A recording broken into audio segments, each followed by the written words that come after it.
এত গুলি কামানের পরে মাত্র 8 মিনিট। আপনাকেও কামান দেওয়া হবে, বলতে থাকেন। আমি বলতে থাকি, আপনি যখন থামায় দিবেন আমি থেমে যাব। Thank you.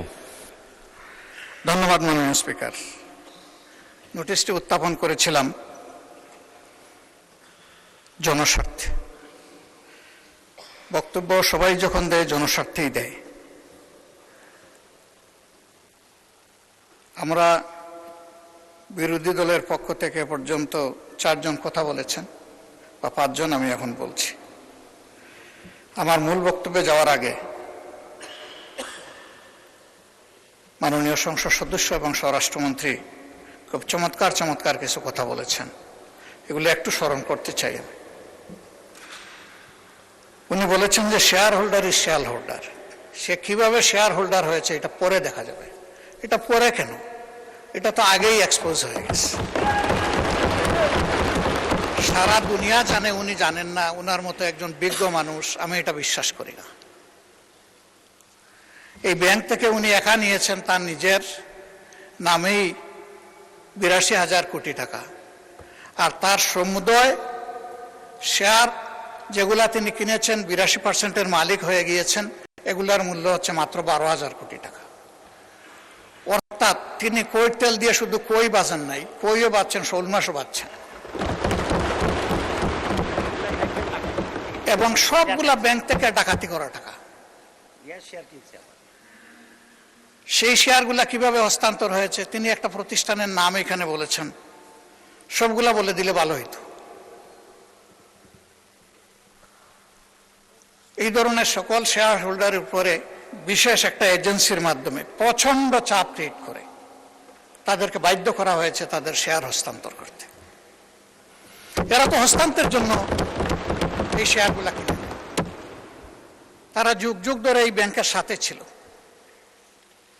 এবং যথারীতি এই ব্যাংক সবাইকে স্যাটিসফ্যাক্টরি সার্ভিস দিয়ে চলছিল, ডিভিডেন্ড দিয়ে চলছিল। একটা মাত্র ব্যাংক, যে ব্যাংক তারল্য সংকটে অন্য ব্যাংকেও হেল্প করত, এইভাবে ব্যাংকটা ডাকাতি করে আজকে এটাকে একদম দেউলিয়া করা হয়েছে। এটা করেছে ফ্যাসিস্ট সরকার।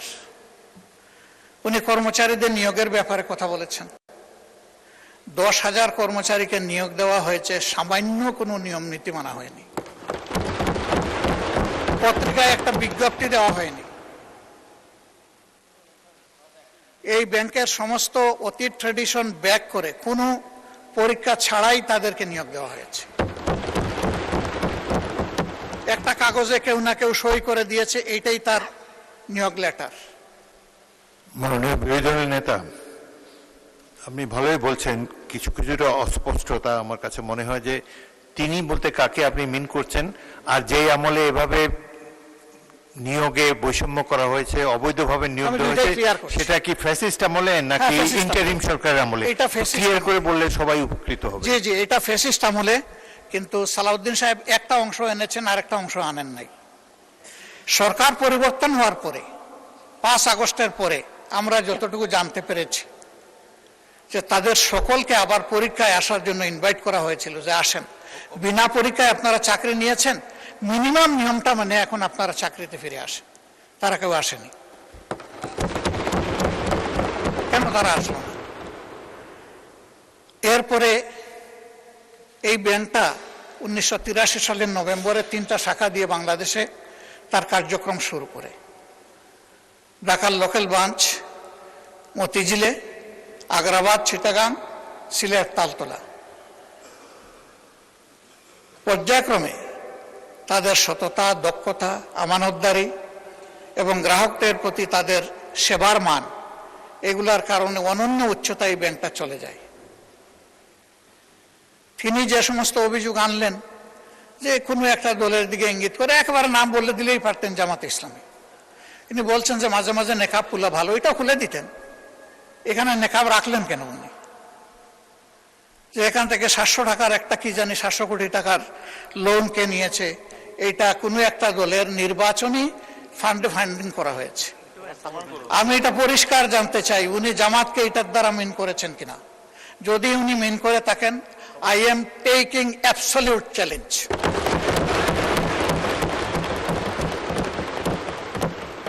তিনি এটা প্রমাণ করতে পারলে আমি তাকে একটা মেডেল দিব পার্সোনালি। এরপরে কার ছেলে কার নাতি কোন কোম্পানি, শুধু ইসলামী ব্যাংক না, যে কোনো ব্যাংক থেকে চুরি ডাকাতি অসততার মাধ্যমে কিছু নিয়ে যদি আত্মসাৎ করে থাকে, তার ব্যাপারে অবশ্যই তদন্ত করে স্টার্ন অ্যাকশন দেশের বিদ্যমান আইনে নেওয়া উচিত। এটা আমি শফিকুর রহমান হলে আমাকেও যেন স্পেয়ার করা না হয়।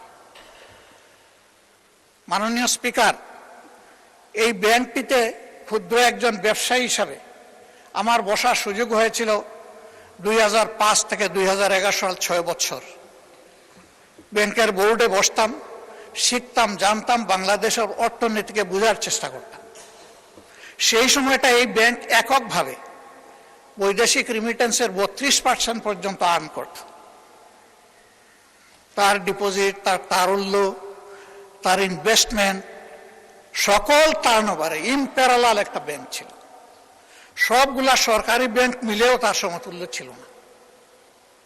কিন্তু তখন বয়ান বানাতেন একজন বিশেষ অর্থনীতিবিদ ডক্টর আবুল বারাকাত। তিনিও আঙ্গুল তুলতেন জামাত ইসলামের দিকে, যে এখান থেকে জামাত ইসলামী হাজার হাজার কোটি টাকা নিয়ে যাচ্ছে। তার এই বয়ানের ভিত্তিতেই শেষ পর্যন্ত এই ব্যাংকে অভ্যুত্থান করা হলো, দখল করা হলো। 15.5 বছর দুঃশাসন চালানো হলো। কই প্রমাণ কোথায়? 15.5 বছর তো না। এখনো আবার একই তালে যদি কথা বলা হয়, আমি বলবো আমরা কি আবার সেকেন্ড আবুল বারাকাত হতে যাচ্ছি? আন্দাজ অনুমানের ভিত্তিতে কোন মহিলার কোন কোটেশন সংসদের মতো একটা প্রেস্টিজিয়াস জায়গায়, এগুলো আসলে আমরা আশা করি না। ওই মহিলাকে সংসদে হাজির করা হোক, যদি কোনো প্রভিশন থাকে সংসদে গণশুনানিও হোক, অসুবিধা নাই। আরডিএস প্রকল্প কোনো দলের নয়, কোনো ধর্মেরও নয়। আমি নিজে বোর্ডে ছিলাম, আমি জানি এখানে বিভিন্ন ধর্মের মানুষ এখান থেকে বেনিফিশিয়ারি। এখানে দল ধর্ম দেখা হয় না, এখানে টার্গেট গ্রুপকে প্রাধান্য দেওয়া হয়। উনি কত 11,000 কোটি টাকার একটা রেফারেন্স দিয়েছেন। কে নিয়েছে এটা? আমি, আমার সহকর্মীরা?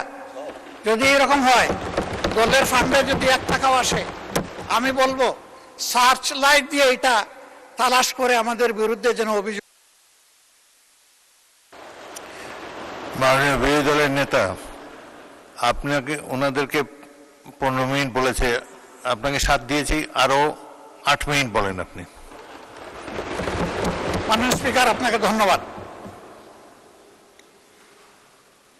আমি যা আশঙ্কা করছি সেটা এখন বলতে চাচ্ছি। ব্যাংকে পরিবর্তন যে কোনো সময় আসতেই পারে। ব্যাংকের স্বার্থে আসতে হবে, গ্রাহকের স্বার্থে আসতে হবে, মালিকের স্বার্থে আসতে হবে। আমি এই ব্যাংকের একজন মালিক। আমার 10 টাকা মূল্যের একটা শেয়ার আছে। আমি আমার এই শেয়ারের দাবি কখনো ছেড়ে দেব না। আমার এই 10 টাকা মূল্যের শেয়ারের পক্ষে আমি আমার রাইট ধরে রাখার জন্য, এস্টাবলিশ করার জন্য যা করা দরকার তাই আমাকে করতে হবে। আমি তার রাজনৈতিক পরিচয় করব না, আমি করব এই ব্যাংকের একজন গ্রাহক হিসাবে, একজন মালিক হিসাবে।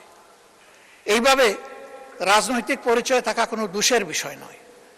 আর এই ব্যাংকের গ্রাহক শুধু জামাতে ইসলামের মানুষরাই নয়, এই ব্যাংকের গ্রাহক বিএনপির বহু লোক আছেন, আমার পরিচিত অনেক লোক আছে, অন্যান্য দলের আছে, অন্যান্য ধর্মের আছে। এটা সকলের ব্যাংক। এই ব্যাংক একক কারো না। ওই ব্যাংকের গায়ে লেখা নাই যে এই ব্যাংক এরাই শুধু সুবিধা নেবে, বাকিরা পারবে না, এরাই শুধু গ্রাহক হতে পারবে, বাকিরা পারবে না। এই ধরনের কিছু লেখা নাই। এগুলো হলো বানায়ট বয়ান। ব্যাংকটাকে ধ্বংস করেছেন শেখ হাসিনা এস আলমকে তার হাতিয়ার হিসেবে ব্যবহার করে। আমরা এখন স্পষ্টত দেখতে পাচ্ছি সেই এস আলমকে আবার ফিরে আসার পথ করে দেখাচ্ছে। এর প্রমাণ এই যে ডেপুটি গভর্নর বাংলাদেশ ব্যাংকের সাবেক, তিনি রংপুরের রিজিওনাল ম্যানেজার থাকা অবস্থায়, ডিরেক্টর থাকা অবস্থায় অনিয়মের 52 লাখ টাকার অভিযোগ তার বিরুদ্ধে প্রমাণিত হয়েছে। তাকে তখন শাস্তি দেওয়া হয়েছে। আর 5 আগস্টের পর তিনি স্বৈরাচারের দূষর এবং দুষ্কৃতকারী হওয়ার কারণে তিনি শেষ পর্যন্ত এখান থেকে বাধ্য হয়েছেন চলে যেতে। সেই লোকটাকে এনে এখানে বসানো হলো। তিনি যখন ডেপুটি গভর্নর, তখন এস আলমের সকল অপকর্মের তিনি ছিলেন সহযোগী, এবং সেই হিসাবে তিনি একটা প্রাইজ পেয়েছিলেন। তার স্ত্রীর নামে ভুয়া কোনো প্রতিষ্ঠানের অস্তিত্ব নেই, সেখানে 3.5 কোটি টাকা এক্সিম ব্যাংক থেকে গিফট লোন দেওয়া হয়েছে তাকে। তিনি অসৎ। সেই লোকটাকে এনে একটা বিধ্বস্ত ব্যাংকের মাথার উপর বসায় দেওয়া, এটা কোনো যুক্তিতেই মেনে নেওয়া যায় না।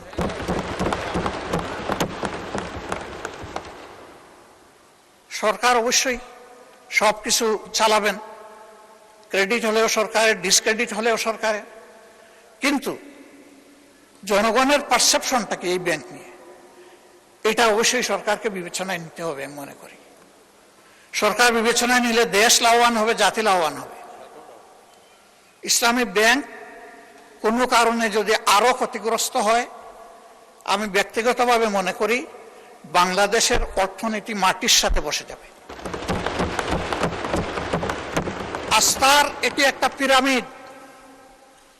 এই পিরামিড হেলে পড়লে অথবা বিধ্বস্ত হয়ে গেলে ব্যাংকিং ব্যবস্থার উপরেই মানুষের অনাস্থা তৈরি হবে,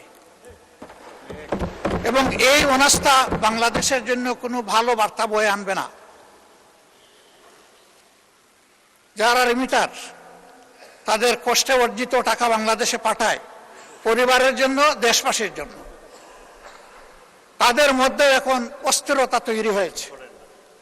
আমি হজের সফরে মাত্র 11 দিনের জন্য গিয়েছিলাম। সেখানে এই ব্যাপারে অনেকের উদ্বেগ, সরাসরি প্রশ্ন শোনার সুযোগ পেয়েছি। এতে দেশের অর্থনীতি ক্ষতিগ্রস্ত হবে।